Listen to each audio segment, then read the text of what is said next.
If you look at the temple structure, deep inside the sanctum sanctorum, all you will find is a stone. 6 to 7 feet or 9 feet, including the pedestal, etc. A whole lot of people are ridiculing why this much decoration to a stone. What's there in it? How can you worship this dumb stone as God? To all the idiots who are ridiculing idol worshipping, let's talk science, okay? What is it? It's a rock. What is rock? Rock is made up of metals and minerals. If you go to a valley and shout something, what does the rocks do? It will give you an echo.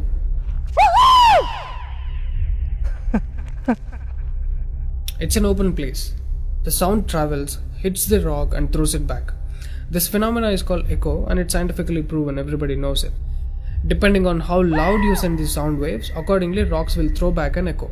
Every rock, that's why you will hear 2-3 sounds at different intervals. Visually you cannot see what's happening, but you can hear it. This is in open space. Imagine if you're doing it in a closed place. What would be the amount of echo? Obviously much more than the open space. Let's get inside the temple. You will find a linga or a statue made of a rock. And it's placed in a closed wall structure with a Galigopuram on the top. That means a pyramid structure with a tip pointing to the sky. There will be no ventilation. Tight packed and covered with stone walls to a precision where even the light cannot enter. Now, people send some sounds to the rock. Not just today, it's been practiced since thousands of years. They are sending some sounds to the rock continuously, right from the morning to afternoon to evening till night, every day. We all know that sound has a form. To all the lower IQ people, I'm going to show you a few experiments where particles form different patterns and forms due to various types of sounds. I saw a beautiful music video in this channel in which they show how water, fire, particles respond to the sound. It's an incredible experiment, you must watch it. It is a film to describe to you the effect of cymatic frequencies. Now, 72% of your body is water. 12% is earth, 6% is air, 4% is fire, and the remaining is space. Don't you think this sound has an impact on your system? Look at how drastically the water is responding to the sound. Similarly, fire. In fact, everything in the cosmos responds to the sounds. That's why yogis of the past have always said sound is the basis of existence. Every form is a certain reverberation of sound. If you master the sound, you can play with the 5 elements. That's how the sages of the past used to walk on water, disappear into the air, walk through the walls, etc. In Harry Potter movie, what you have seen is just a fiction story. But here, we've got yogis who did all that for real. Even though there are many mystics who can do these things, not just them, you and I can do it if we attain certain mastery over the sound. You need a perception beyond the senses to do that. For that, you need to do a different level of sadhana. You can't do that in a laboratory through some dumb experiment. All those who tried either ended up neurotic or died an utter failure, wasted a lot of money in the research. So except dhyanam, technically there is no other way. Sorry to disappoint the people who are lazy to yoga. Okay, sound. I recommend you to watch more such experiments in YouTube to understand better what I'm trying to say here. Inside the temple, they chant some mantras. What happens is, the sound will touch the stone and bounce back in different directions. Because it's a closed room, the sound has to pass out through the main door. And whoever is standing in front will be completely soaked in that energy. Now, what do they chant? Vishnu Sahasranamam in the morning and Lalita Sahasranamam in the night. There is Shivopasana Mantram, Lingastakam, Am Namah Shivaya, Nirvana Shatakam, etc., which will have different impacts on the human system.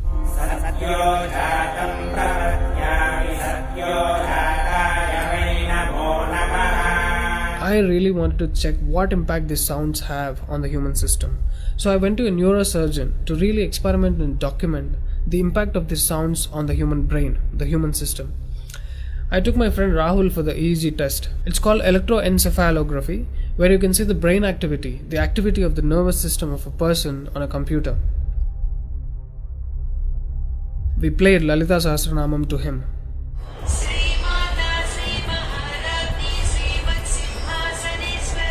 Rahul, relax your face.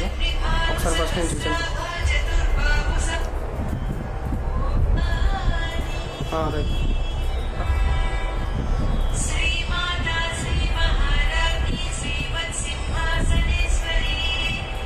The kind of parasympathetic differences that he's getting is anonymous. Oh my god, then I understood. These sounds are engineered in such a way that the rhythm of the chant will go inside your parasympathetic nervous system and will put you into deep sleep within 3 to 5 minutes. First thing is, the chant is some thousands of years old. How could these ancient sages know that these sounds impact the parasympathetic nervous system? This they do it in the night. And in the morning they chant Vishnu Sahasranamam, the 1000 names of Bhagavan Vishnu. And again, these sounds are engineered in such a way that it will wake you up to a peaceful and refreshing state of mind. I'm sure most of you are suffering with painful wake-ups, with such an irritated mind that you can't sleep and you don't enjoy waking up. If you listen to Vishnu Sahasranamam in the morning, it will clear all these clutches in the brain and you will be super fresh when you wake up. Even today you can go and check in Tirupati temple. They will chant Vishnu Sahasranamam in the morning and Lalita Sahasranamam in the night. This is a clear science evolved and being practiced in temples. Even now in most of the temples they're still doing it without knowing why they're doing. I went and asked one of the priests in my hometown. He said, no, they're doing it since so many years. Or they will say something like, it's good for your health, you will get money, pregnancy, etc. This is one more reason why temples are ending up in ruins here. There is no one to talk about the science behind it. Why sounds and why the rock? So they call this rock as God, and when you chant for God, their idea is to benefit the human beings living in the city. It's a free service. Will your doctors treat you for free? But these temples are doing it for free since ages. But now these temples are under attack. It's time to free them from government's control. Temples' properties are being looted. They think too much of gold is available there. You know what? The temple design is such. There will be a Dvajastambam, which is made of some metal, usually gold or copper. Brass is a good conductor of sound. Gold is an excellent conductor of electricity and it has higher receptivity of the energy. To all the idiots who are worried about so much gold being used in the temple construction, just smack them with this video. This is a clear science and most sophisticated engineering that even the modern science has no clue of. There is much more to the design of the temple. The design is such, the energy waves reverberated by the gopuram will pass straight and touch the antenna kind of arrangement here and stored in the energy format. People are supposed to touch it. A lot of people touch their heads without knowing why they are doing it. And then you are supposed to walk into the space which is filled with this energy transmitted by the rock inside. Doesn't matter whether you are a Muslim, Hindu or a Christian, you can't escape the energy. You will be bathed in the glory of that energy. You can actively feel the difference after you pass through the path.